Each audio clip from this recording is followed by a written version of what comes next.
if the flowers didn't arrive as ordered, on time. "Is that a threat?" the florist had asked. "It's just the truth," Emma had said. "Oh, and by the way, I know someone with a helicopter." "What's that got to do with anything?" the flustered florist had demanded. "If I were you, I'd pay to have that shit airlifted over Los Angeles rather than face the fallout of not delivering flowers to a Hollywood star's wedding. But that's just me."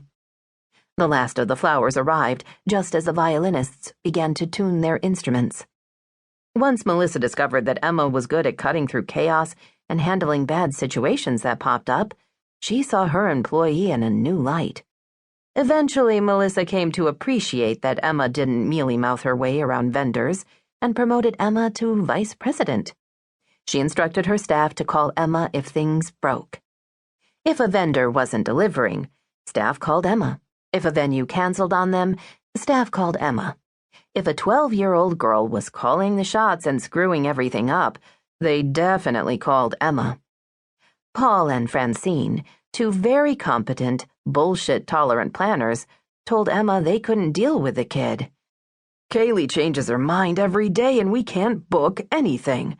Now she wants to cancel the audio-visual vendor, and it's 2 days before the bat mitzvah."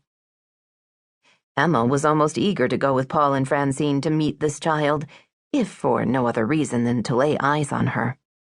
The first thing Emma noticed about Kaylee was that she had an insufferable habit of sneering at her mother, Tallulah.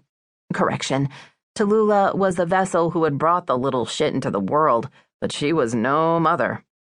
She deferred every decision to the pubescent monster and quaked in the marquee glow of her daughter's displeasure. Emma wanted to slap both of them. It became quickly apparent to Emma that in spite of the kid, the bat mitzvah would be stunning, even by Hollywood standards. CEM had booked the Beverly Hilton and would erect 3 distinct lounges. The first lounge was for younger children who were forced to accompany their siblings and parents to this event.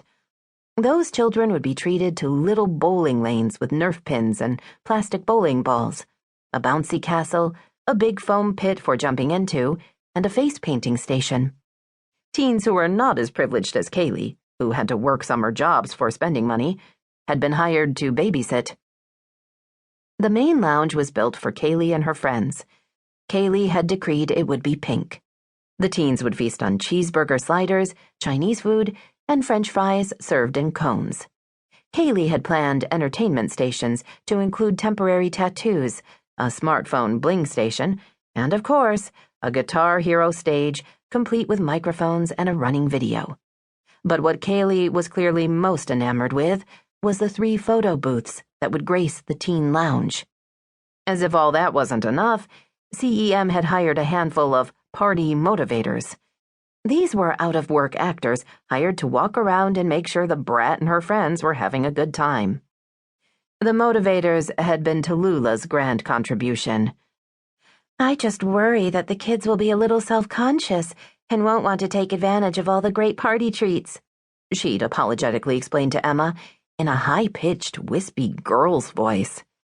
"Heaven forbid that the kids actually pick themselves up off the pink velvet beanbags and walk around the pink lounge," Emma had said, and ignored the dark look Francine shot in her direction. "Yes, well, that's a vulnerable age," Tallulah explained. "Well then, thank God for party motivators." "God, Mom, you're so stupid," Kaylee had said as her fingers flew across her phone, and Emma couldn't help but agree. "Anyway, those party people are all, old. I don't want them there." "We've already hired them, honey," Tallulah said. Paul and Francine exchanged a wary look, and the adults held their breath, waiting to see if Kaylee would look up from her phone and insist they fire the 4 party motivators, or forget her displeasure.